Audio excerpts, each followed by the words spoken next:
भारत आज दुनिया का 5वें नंबर का अमीर देश बना इन 9 सालों के अंदर। और मैं कह कर जा रहा हूं आपसे, आप भले ही आप में से कोई असंतुष्ट हो, बने रहना, लेकिन मैं एक बात कह रहा हूं, 2027 का भारत दुनिया का 3रे नंबर का अमीर बन के बताएगा। आपने जब हमें सांसद बनाया था, हमारे पास 13,90,000 करोड़ का रेवेन्यू था, और पिछले वर्ष निर्मला सीतारमण जी ने जो हस्ताक्षर किए वो 45,50,000 करोड़ के विशाल बजट पर किए। मैं कह के जा रहा हूं, 2013 में बांड भी गिरवे रखे थे और सोना भी गिरवे रखा था। यादव जी, रिकॉर्ड चेक करो, आज भारत के पास 600 अरब डॉलर का फॉरेक्स है, यानी विदेशी मुद्रा। अकाल आ जाए, युद्ध फंस जाए, भीषण बीमारी आ जाए, 1 वर्ष तक दुनिया हमारा रास्ता नहीं रोक सकती है। 1 वर्ष तक पृथ्वी से जो खरीदना खरीद सकते हैं, इतना विदेशी मुद्रा का भंडार आज भारत के पास है। और रिकॉर्ड चेक करना, जो सोना गिरवे रखा था वो कल की बात थी। आज दुनिया में सबसे तेजी से सोना खरीदने वाला कोई देश है तो वो भारत है, और हमारे पास 600 मैट्रिक टन से अधिक सोना रिजर्व स्टॉक में रखा है। उसके बावजूद विकास खड़ा है। मेरा आपसे आग्रह है, खुद रोजगार पैदा करिए, ऐसा भारत बनाना है।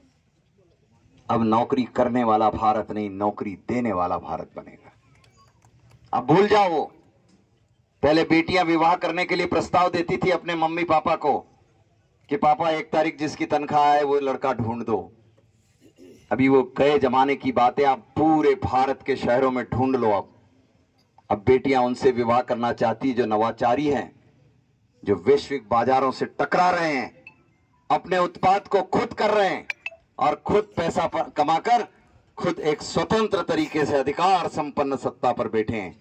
आज बैंकें खुली है, आज आपके लिए अवसर है, नई पीढ़ी के लिए मौका है, और मैं आपको ये वचन देकर जा रहा हूं, क्योंकि ये वचन मेरा नहीं मोदी जी का है, कि 2047 तक भारत, चीन को तो हम 35 से 40 के बीच में ही पछाड़ देंगे, इसीलिए घबरा रहा है वो।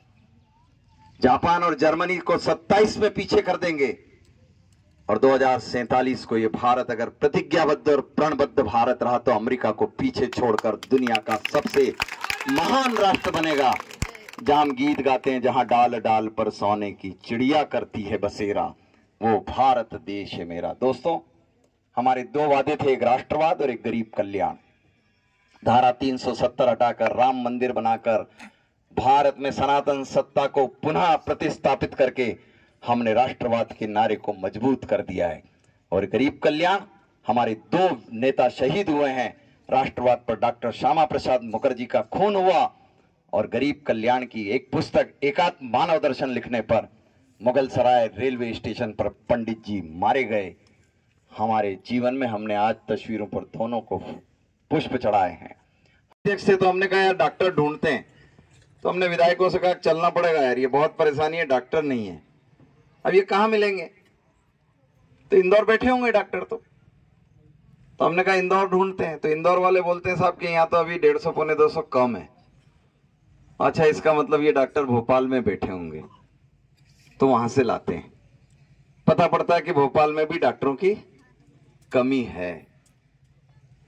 तो मोदी साहब ने कहा ऐसे ढूंढने से नहीं आएगा, डॉक्टर तो बनाना पड़ेगा भाई।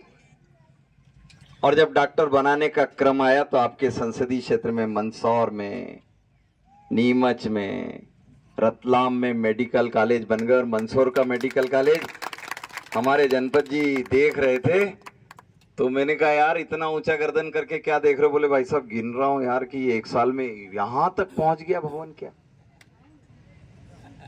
कहां पहुंच गए हम? नर्सिंग कॉलेज आ गए। बच्चों को सैनिक बनना है तो मंदसौर में सैनिक स्कूल हो गया। सड़कें कितनी 1000 से ऊपर, क्या गिनाएंगे और क्या गिनोगे? सड़क, स्टेडियम, स्पोर्ट्स एक्टिविटी, कहां कहां खड़े हैं हम? हर स्तर पर जो विकास के काम किए, कल की तारीख में आप लोगों को मालूम है कि कल एक दिन में 29,000 करोड़ के उन्होंने कार्यों का भूमि पूजन लोकार्पण किया। ताली बजे इस बात पर। वो कहते थे कि पहले की सरकारें साल भर में जितने भूमि पूजन और जितने लोकार्पण नहीं करती, जितनी लागत की, हमने एक दिन में की, एक दिन में 29,000 करोड़ के। कभी कल्पना कर सकते हैं कि 8 लेन इतना जल्दी बन के तैयार हो सकता है? अभी सांसद जी चढ़े वहां से, मंदसौर से काफी लेट हो गए थे, दीपा खेड़ा से, तो मेरे ख्याल से आधा पौन घंटा 40 मिनट में इधर आ गए होंगे।